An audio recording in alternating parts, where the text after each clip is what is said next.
after the Mangalacharana, Sarva Vedanta Siddhanta Gocharam Tam Agocharam, which is the subject matter of Sarva Vedanta, all the Upanishads, the conclusions thereof, and is saying that in this Sarva Vedanta Siddhanta Gocharam, the subject matter, Tam Agocharam, the Lord of the universe, the Brahman, which is nameless and formless, is not easy to access with the help of our senses. And therefore, is the subject matter, but this is a very tricky thing in Vedanta. How do we know about Brahman? We read texts. But the same science, the same literature and Vedanta will ultimately tell you, even though Brahman and Sansara is the Vishaya of your study, he is Nirvishayaka. Ultimately, it's not different from you. The Brahman, the Atma, and us, we are one and the same thing. Not one and the same thing as a physical body, as a body mind complex, but one and the same thing as consciousness. So it's a very tricky thing. To begin with, you need to talk about Brahman. There'll be a lot of words and concepts, but ultimately, when you actually understand it, it's Chaitanya Eva. There is no second there. There is only one pure consciousness. And we are not outside of it and we are not different from it. So it's a very revolutionary and a very radical concept of what we are looking for. It's a very, very revolutionary thing. And that is what he's going to explain in the next 3, 4 verses. Tam agocharam, very difficult to reach there. Na balahinena labhyaha, the Shastra says. The Vedanta is not meant for the weak. It's meant for very strong-minded people because it's going to radicalize the way you understand religion, you understand sadhana. It will take you much beyond the traditional ways of looking at God in the form of a temple or in a mosque or a church. You go and you find him, you take his name, he's going to protect you. Yeah, this is all at the preliminary level, Vedanta says. But the radical possibility, the revolutionary possibility is this, that once you arrive, once you reach at that moment of self realization, you don't exist anymore as a human being. God doesn't exist separate from you, as different from you, and there is one unified, universal field of consciousness without name and form, and that is Satyam Jnanam Anantam Brahma. There are several ways in which we have been talking about Brahman in different Upanishadic insights and statements. Govindam Paramanandam, and he glorifies Govinda because Govinda Pada is his guru. Govinda here also can mean Lord of the universe, Paramanandam, the source of eternal bliss, Paramanandam, Sadguru, not any average guru or an acharya, but the perfect, the Sadguru. Um, and I bow down to him. And as I have mentioned that in our tradition we do the Mangalacharana because we do not want to suffer what is what generally sort of acts as a roadblock is called Bigna. All these Bignas you want to overcome, you do not want to suffer that. Therefore, you want to do the Mangalacharanam and you want to study the spiritual text. In the next couple of verses, he glorified the whole experience of a spiritual life.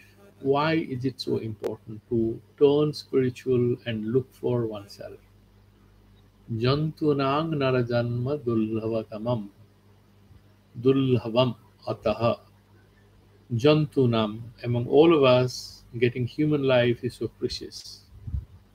I mean, there's a lot of mythological description. You require something like 84 lakh. So it's like 8.4 million births after which you get a human life. No one knows for sure exactly how that works. What we know is that definitely that whatever we do will have consequences. The karma theory is not about turning fatalist or looking backward. It's about looking forward. We need to be responsible for what we are and what we want to be. So the karma theory should give us a sense of excitement that look, we can be in control of our lives, irrespective of whatever could be the past, the load of information which is there, the sanskaras, the impressions, the different kinds of habits that we have. It's all fine. They are there, but then we have a new tomorrow starting right now. There's a new future starting right now, and this present moment is a radical moment where we are going to undo our past and we will give birth to a new beginning. So, this human life which we have got, unlike birds and animals, however beautiful they look at the peacock. Sometimes you feel jealous, isn't it? The best floral gown that you give to anybody cannot match the beautiful appearance of a peacock, isn't it? And yet the peacock is so helpless in front of a human being. There is a very famous statement made by Karl Marx. I mean, he was. I mean, there was a phase of my time when I was also a Marxist. Karl Marx says that the best caterpillar cannot match the worst engineer. You know why? Because the caterpillar, it starts knitting things, but it does it because of a biological process. It doesn't think. It's not a creative being. The human being, he calls it the species being, it first imagines a new reality. Like an architect, first it prepares a prototype, then he creates the building. So all of us are, in a way, artists. All of us are architects. We imagine a new reality, whether it's a project, it's about a relationship, it's about a dinner, as simple as making a cup of tea. We always have some idea about what we are doing. We first create it in our minds, then we give it expression in actual reality, right? This Narajanma is Dulhaba. This doesn't happen to any other animals and birds. All of them do it mechanically. They can do great things, but mechanically. They don't have that privilege of creativity.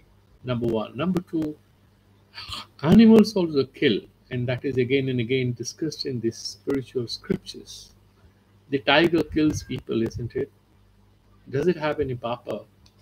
They clarify that no, the animals don't have papa punya because only human beings will have papa punya because it's us, in fact, it's we who have the choice. We have the moral choice, and therefore we are accountable for what we do. That's number one. Pungstam tato viprata. And then this is, as I told you yesterday, a little tricky because it's a kind of a bit of an undue importance given to a male birth, but in a certain traditional setting where certain ritual privileges were kind of reserved for the male human beings, it's mentioned because of puja and other things the male guys were doing, isn't it? So the karma kandas in the Vedic parampara, it is the women approve of it. They have to sit next to their husbands, but actual rituals the husband does. The wife will have to purify the ghee and sit next to it and bring the milk. And there are certain rituals. Without the wife's presence, the husband is incomplete. He cannot. And she gets 50% of the punyas, but then actual performance is kind of reserved for the male member. And that's why he's saying Pungstam. Tataha Viprata. So somebody who is born in a cultured family has access to literature and texts. Viprata, one could interpret as that born someone, somebody who can do the rituals. Tasma Daivika Dharma Marga Parata. Even what is more superior to this? You not only know the sastras, but you have read them and you have a certain inclination to follow the rules. and do those kriyas so that antakarna suddhi happens. Even harder, not everybody wants to get up and take a bath and then do a few prayers and then take breakfast. People would just like to wake up from sleep and take breakfast, isn't it? Or maybe just do without taking a bath if it's a very cold country. And then what says, and then even harder than that is vidvatvam, having that orientation of wisdom, being reflective, being contemplative, being oriented towards the truth, even harder, right?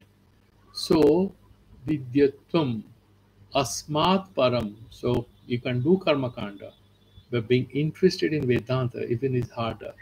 Even upasana, meditations, which is there in some Upanishads. Certain Upanishads are sort of oriented towards meditation. You know, the difference between meditation and pure Vedanta is vichara, analysis.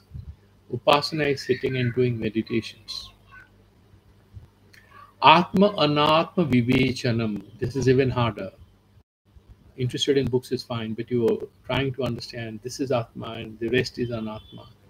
We have done that in when we did Bhagavad Gita, and Bhagavan explained in the chapter 13, 15, and all these chapters 14, 15, 16, all these three gunas, how they play around, and we confuse as if we are that, but we are not. That's the game of sattva, rajas, and tamas, and that we are beyond that. Nistrugunyo Bhava Bhavarjuna. So, and then Swanuhava, Atma Sakshatkara, even harder. Brahmatmana Samstiti, the highest thing, that you verily and comprehensively established in self awareness. Atma Jnana. Samstiti, Mukti, no, it doesn't happen. Satajanma Koti, Satajanma Koti Sukritaihi Punnihi Vina. Without a lot of Sukrita, Acha Kam, you have invested heavily in punyas. And these punyas come back to you later on as a positive, as a sattvic orientation, and therefore it becomes easy. I mean, if you say there are two characters in a classroom, they're same age, maybe they're two brothers at a home. So one guy, mother says, children, you have to get up in the morning, we're going to do a prayer tomorrow. It's a very special, auspicious occasion. One boy doesn't wake up. But there'll be the other one wakes up exactly in time, takes a bath, and is ready for the prayer. He's super excited. What explains they are so different from each other? Because the Sikrita, the Punya of one, makes them oriented towards doing things which are sattvic in nature. Whereas the other person may not be interested. Same bloodstream they have, born in the same family, same culture, right? Social identity, everything is same, but one behaves in one fashion, the other one behaves in a different way. What separates them? What separates them is punya and papa, which is loaded in their hard disk. So he's saying, without this punya and sukrita, that good deeds they have done, sukrita, without that, absolutely it's not possible for them that somebody will be interested in Atma Anatma Vivechana. And then after that, we had discussed what are the, but you want to do Atma Anatma Vivechanam, is it so easy? How does that happen? How does that work out?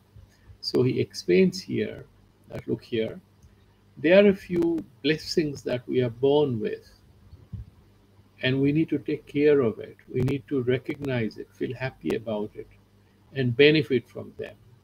And he says this Dullabam Trayam Eva Etad Devanugraha Hetukam.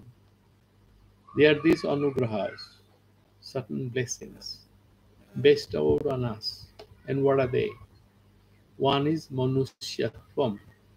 Manushya Rupe Mrigaha Charanti. Some people have said this, isn't it? A lot of people just look like human beings, but they don't behave as human beings. But having exactly the proper psychosocial, spiritual, moral orientation of being a human being. We are born as human beings, biologically so, isn't it? And we do a lot of studies, we do a lot of practice and acculturation. We grow every day, and we can never say that we have become a very good, comprehensively a nice human being. That's a long journey. Therefore, he says that manushyatvam, that you are human being, humanhood, that, and second one, recognizing that you are different from animals. Um, you are not just a machine who is engaged in motor activity for jumping from one object of pleasure to another, because that animals do. And there are people who are using their brain, their powers, their privileges, and their finances to actually behave like a very good animal, right? Like you heard about what happened in Hyderabad, very well off guys, all teenagers, accidentally an innocent girl agrees to say hello to them, and they promise to drop her and take her and molest her, ravage her, destroy her, isn't it? So they're using their intelligence, their money, and everything to be a human being or a non-human being, to be a non-human being. It happens in US because of the gun laws. You have perfectly nice human beings who lose their balance and they pull out the trigger and kill people, isn't it? You have communal classes in other places. You have wars which ravage people's lives now in Europe, earlier in Afghanistan. So these things are going on where we are actually making use of our human faculty to disprivilege, dislodge our ability, our skills, and our intelligence, which would have otherwise enabled us to function as good human beings. We remove those intelligent, those skills and those faculties, and make use of them, in fact, to perform whatever we want as animals. So he's saying what? Manushyatvam. And the next privilege here is mumukshitva. All of us have lives, we have a body, and we're here, but this is temporary. The corona thing has made it very obvious to us. Now, mumukshitva is not like you'll go somewhere where you'll become younger and more attractive and handsome and will be here for all time to come. That's a fantasy. Mumukshitva is actually getting a sense of who we are in an enlightened manner where it's free from the known limitations of life. Like you can pick up a cup of tea or sweets or go to a wonderful place or own a house and a car, meet lovely people. All these have their limitations. The mumukshitva is based on an understanding that I want to go beyond these limitations. And how do I go beyond these limitations? One can go beyond these limitations. The texts say, the Shastras say, if you actually aspire for self awareness and self knowledge. And that aspiration for self knowledge is not about going anywhere, any temple, or taking a bath in any river, or meeting any guru. These are all fine, these are helpful. But that aspiration for self knowledge is beyond all this, and that is mumukshitva, and it's here and now. There is nothing magical about it. The experience will be transformative, but it's not like chamatkar. It's not like a magic wand, somebody is going to touch you and then you are liberated. No. This is a slow, steady process which happens here and now, and we ascend to a higher level of consciousness. Praying God and taking a bath and doing good karmas and all are very helpful. The ultimate thing is not logically following from here. It's like you do coursework, you will get a grade A or something, but that doesn't give you a PhD. You have to exercise your creativity to choose a topic and contemplate on it and then get into the subject and write down something. That is different.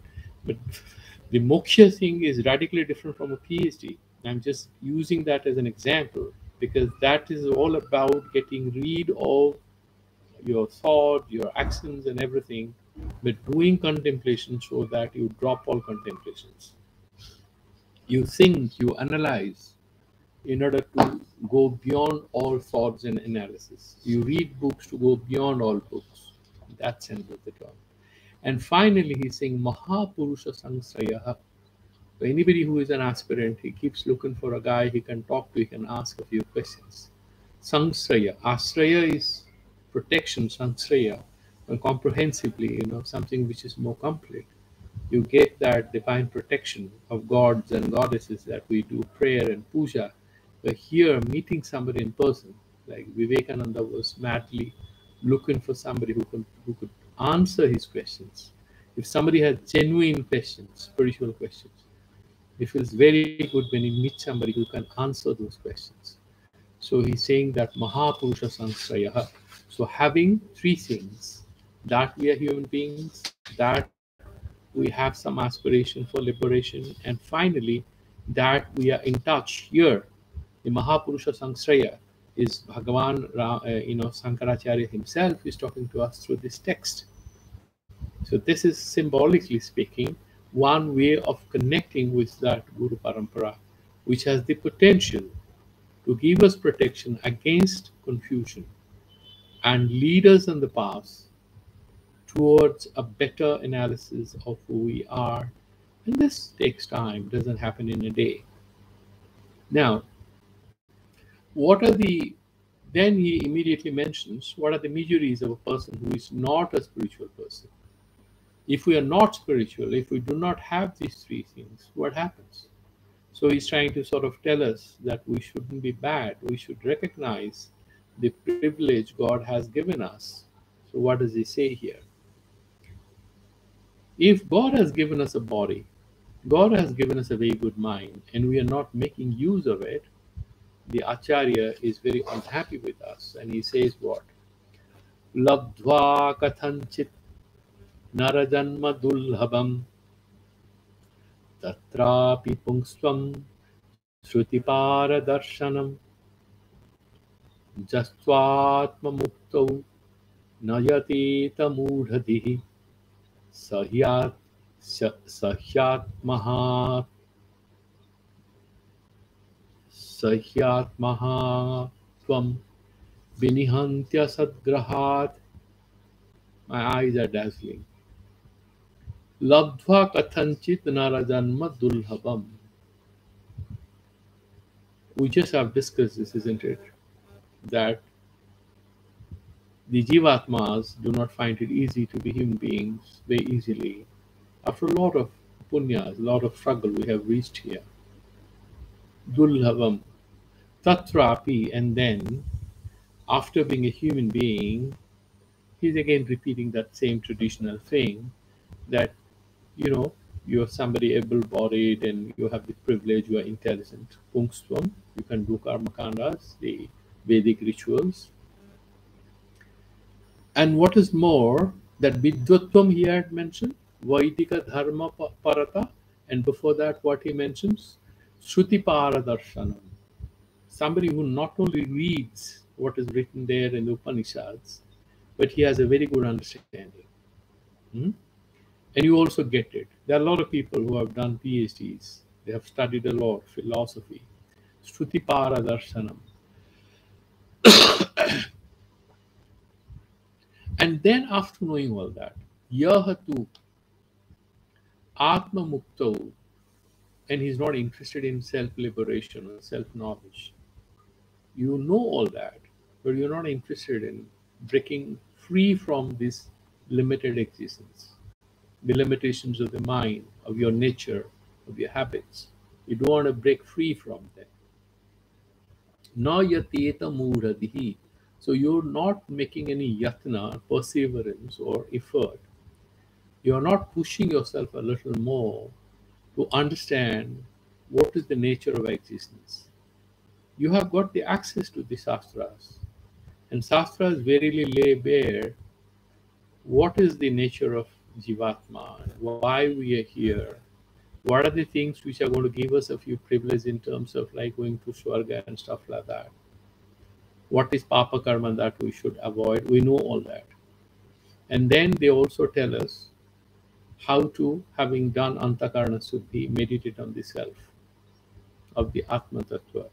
But if the one is not interested in it, that means what? We have to come back here, remember.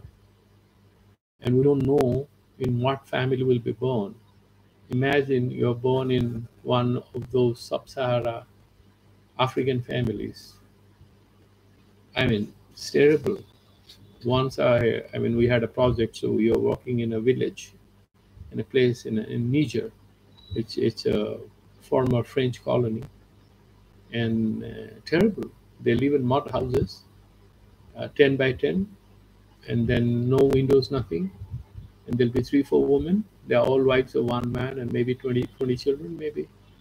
What do they eat? Some porridge, something. Terrible life. Clothes, no, they don't have enough to wear. So they live like that. I just imagine if we haven't done enough punyas, we may be born there. So what happens? You have access to Shastras, Upanishads? No, you will not even have access to Upanishads. So we are supremely lucky that God has given us a chance to delve into the nectar, the Amrita of the Upanishadic insights. So we should be very grateful to God that He has given us a chance. So he's saying if we are not so, we are not making use of this great privilege, we are definitely stupid, mudadhi, dull-minded people. And then Atmaha. So he Atmaha is somebody who is a suicidal person, is committing a spiritual suicide. And then Swam Binihanti, he kills himself.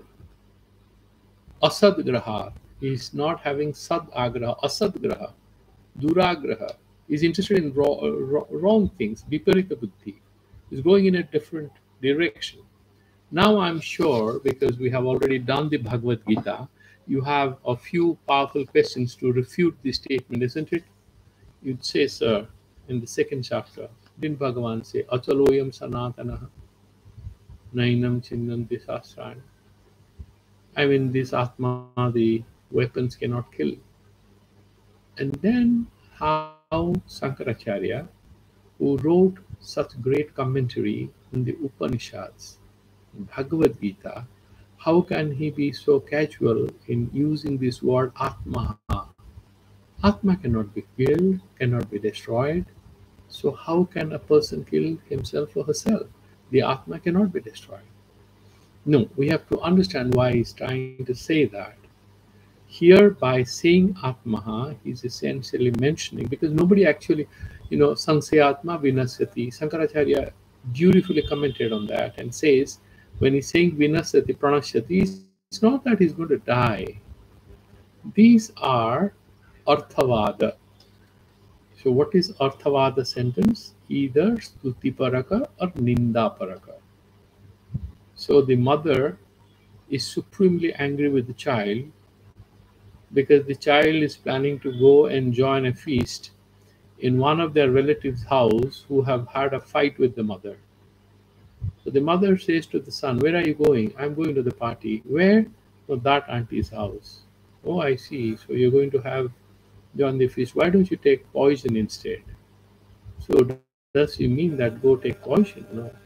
He's saying going and dining with those people who have been harassing us over several years, it's much better to actually consume poison.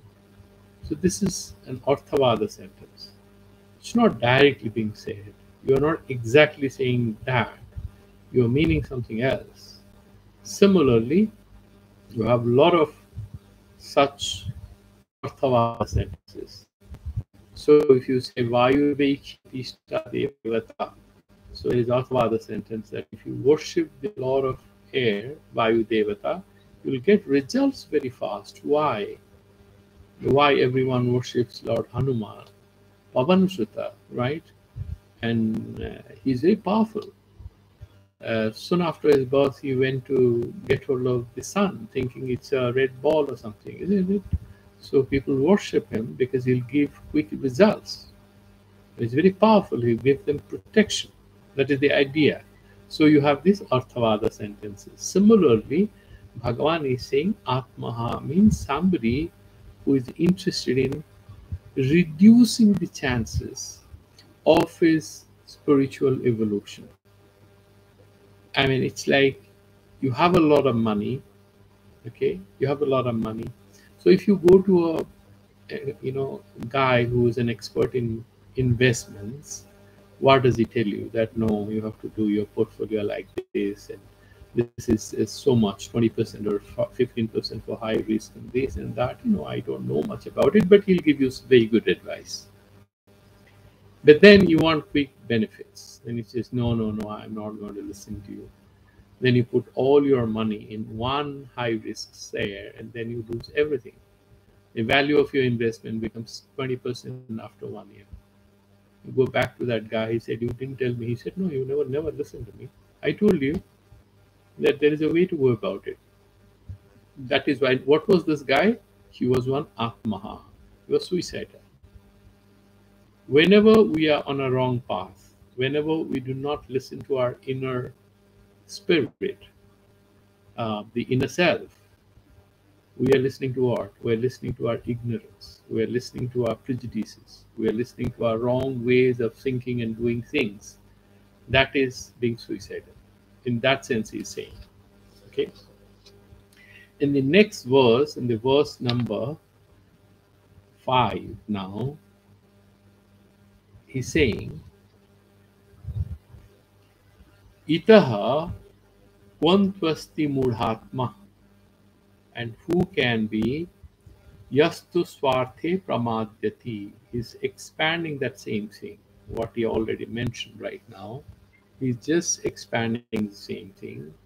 Itaha kvantvasti mudhatma yastu swarte pramadyati. You have your own selfish interest. It's in your interest to meditate, get up in the morning, um, lead a sattvic life. That's your swartha. Why? You have this dharma, artha, kama, moksha. And the fourth purushartha, which is the highest purushartha, is self realization.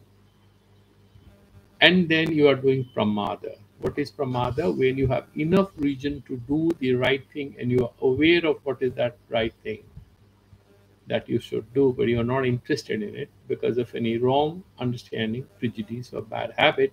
That is pramada. So, itaha konvasti. So, who could be a bigger mudhatma or stupid guy? Who could be a worse mudha Yastu swarte pramadyati. Dullavam manusham deham. It's very difficult to get a human body. Essentially, this whole, the mental skills you have, the faculty you have, the ability to take a moral decision, the ability to think about something in an elaborate way, to get into the texts, to read things. Imagine everybody is benefiting from summer or winter or rain, right? But it's only we understand what is summer, what is winter, what is rain in a very elaborate fashion. How many people understand what is physics? It's only a few people. A lot of people use cell phones. How many people understand what goes into making a cell phone? So, in a way, long back, I was reading a book of essays by Broughton Russell called In Praise of Idleness. And by idleness, he was mentioning about sitting and reading good things, good books. And he was saying that the guy who has read a lot of things, he's very privileged. And why is he privileged? Because he has a different way of looking at things. He's saying, you go buy bananas, you're hungry, you take a couple of bananas and drink a glass of water. But the guy who knows a lot about fruits and bananas, he's like Dr. Sanath Mishra. He's an expert in agricultural sciences.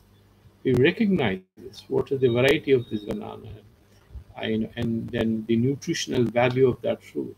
He will also have the banana, you will also have the banana. But then he has a sense of insight into what he's doing, which you can't have because he knows much more about it. Similarly, with human beings who have read the Shastras, who are leading a morally appropriate life and spiritually, sort of an organized life, spiritually oriented life, they have a sense of a good life.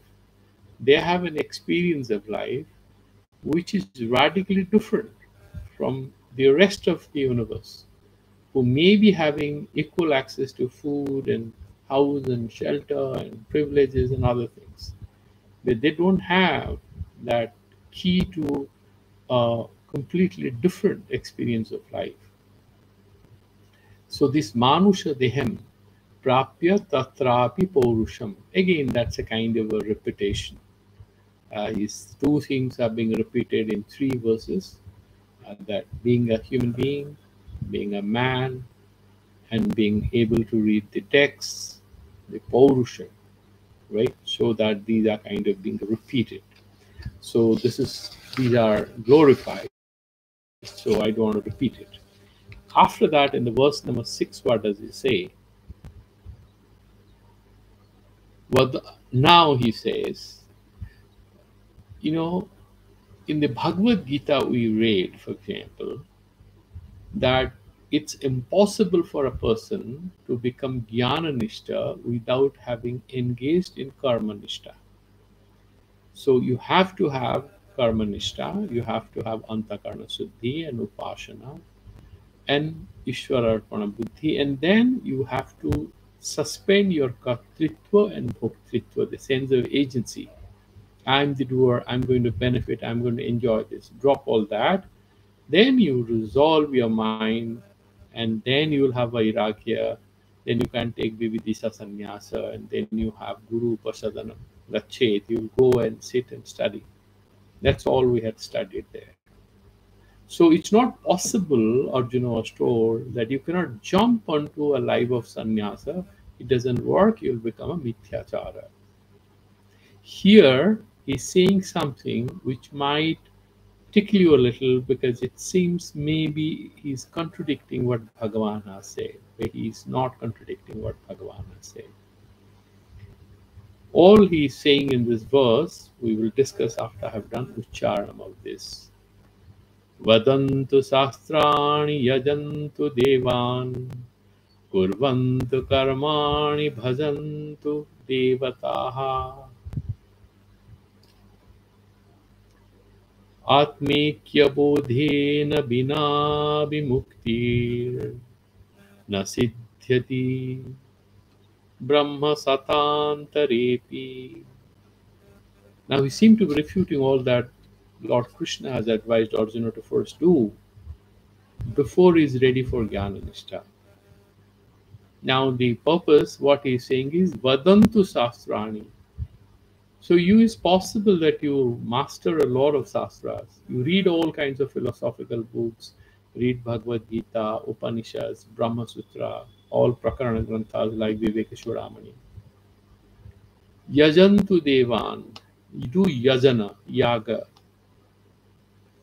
So Devata Uddeshena Drabya Tyaga. So you do offer a lot of, so you have Drabyamaya Yajnas, then Jnana Yajna is superior, that you don't forget. So here saying you do a lot of Dravya Yajnas. And then Kurvantu Karmani, and all these Vihita Karmas. You do Nitya Karmas, you do Naimittika Karmas, Prayashchita Karmas, and Kamya Karmas. Like you want to do Putrishti Yaga, have a handsome son, Kariri Yaga, get a lot of rain for your, for your cultivation. And then you have a lot of these yagas for different purposes. And you get those, satisfy them. Soma Yaga, Dasapurnamasa Bhyam Swarga Kama Yajeta, you'll go to Swarga. All that then what it says, Bhajantu Devataha, and then you sit and do a lot of bhajana, upasana, meditation. You do prana upasana, you do akasha upasana, hiranyagarbha upasana. There are different kinds of meditations. You do those bhajana. And what he's saying, however, atmekya bodhena vina, without having a clear understanding that you are not different from all the devatas, the karmas, and everything that you're doing. Atma is only one. All these dualities that you see around you. This is my son, that is my neighbor's son, she's my wife, she's my wife's sister, she's my wife's mother, this is my mother. Mine and yours, all these dualities, they're apparent, they're phenomenal, fundamentally not real. Fundamentally, only one thing is real, that is Suddha Chaitanya. Satyam Jnanam Anantam Brahma, Bhagavan explains again and again. It's not that Bhagavan has not explained this point in Bhagavad Gita, but he's trying to emphasize here, because unlike Bhagavad Gita, Viveka Chudamani is only meant for those people who have read Bhagavad Gita and they have done their Niskama Karma Yoga, and they are kind of, you know, they are trying to, they're in a mood to take off into Jnana Nishta. So they are reading this. They're going to the next level of meditation and self-analysis. So the karma prakriya and all broadly they have understood and they have maybe performed already. The Viveka Chudamani in that sense is actually meant for a slightly evolved students of Vedanta, not for the average beginners. Average beginners can do with other things. So he's saying what? Atmekya bodhena vina vimuktihi. Unless and until you realize that nihana nasti kinchana, there is only one self, and that self is God as well as you, everything is one. That aikya bodha, Brahma Jiva, Jiva Brahmaiva Naparaha, is one. Unless you have reached there, that final insight, unless you get it, you shall not get liberated. Vimuktihi na siddhyati. And then what happens? How long it takes? He's saying Brahma Sata Satantarepi. Brahma Satantarepi. Do you know a Brahma, that is Brahma, right? The Prajapati was created as. How long is there? There's a mathematical calculations. You can Google and you'll find all that answers. It's roughly about 311.04 trillion years. That is the life of one Brahma. And he's saying Brahma Satantarepi. So 311 into 100, right? 311 into 100. That many trillion years you may be around, because Brahma lives for 100 years as per the texts, and his that 100 years of him, which is one lifetime of one Brahman, after which there'll be Mahapralaya, that's roughly about 311.04 trillion years. And there's a lot of calculation. And then you can just run around, but you shall not get liberation. You will be born again and again in different forms. You can do all these papa punyas, you can do upasanas, you will be born again and again in rich families. No liberation. And what requires, what you need to do to get liberation? Understand this, that unity of all of us. That fundamental unity, unless and until we understand, we will be roaming around. Why so? See, roaming is possible only if there is space other than us to move around, isn't it? You can go to a garden if there is a garden outside of you. But once you realize you are everywhere, Sarvatmaka, that fundamental consciousness, which is Brahman, which has appeared as Jagat, and you are no different from that, then you have nowhere to go because you are already everywhere.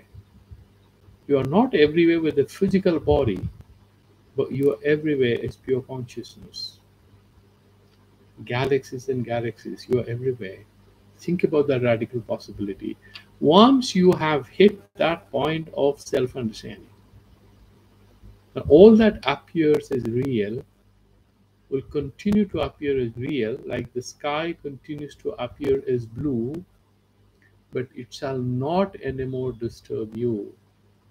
Okay, so that is what is kind of is conveyed here, that you shall not get liberation unless and until you realize that particular truth. And then in the next verse, in the verse number 7, he's saying, Amritatvasya nasasti vittena vittenetyeva hi shrutihi braviti karmanu mukteher ahetutvam. My eyes are dazzling. Sputam yataha. Amritatvasya nasasti.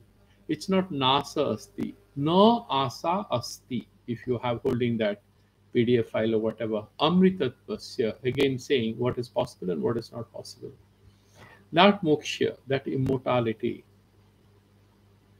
that infinite awareness of who you are, free from all limitations. No asasti, forget it. It's not possible. It's very difficult. No possibility of that. If at all you are trying to think that if you have invested a lot of money and you have made a lot of profit, so you are a billionaire and you can actually spend a few $1,000,000 to buy that Amritattva, are you thinking like that? He's saying, na asasti, that's not possible. With a lot of money, you can do a lot of karmas. Maybe you'll go to Swarga, you can build the biggest temple on earth, and yet you may not have Ishvara Darshana, right? It's quite possible. You can build the biggest library on earth, you may not be the wisest person. You may have the most beautiful pair of dresses with you, you may not be the healthiest person. Money cannot buy everything. With money, you can have a lot of people around you. Not one person may be in love with you. They will always be in love with your money and power. Okay?